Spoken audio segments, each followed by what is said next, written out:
আগামী 22শে সেপ্টেম্বর ত্রিপুরা সুন্দরী মন্দিরের নতুন পরিকাঠামো উন্নয়ন ও সৌন্দর্যায়ন প্রকল্পের উদ্বোধন করতে রাজ্যে আসবেন প্রধানমন্ত্রী নরেন্দ্র মোদী। এদিন বিকেল 3টায় আগরতলা বিমানবন্দরে নেমে সরাসরি ত্রিপুরা সুন্দরী মন্দিরে চলে যাবেন।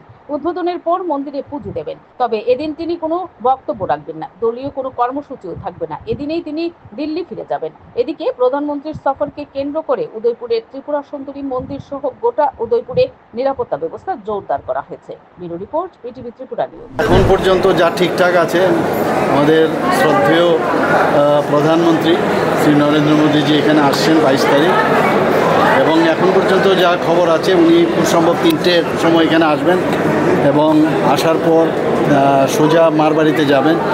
সেখানে যে আমাদের যে মাতা ত্রিপুরা সুন্দরী মন্দিরের যে নতুনভাবে আমরা নতুন রূপে সাজিয়েছি, তো সেটাকে উনি ইনোগ্রেশন করবেন, করে পুজো দিয়ে আবার ফিরে যাবেন। আর কোনো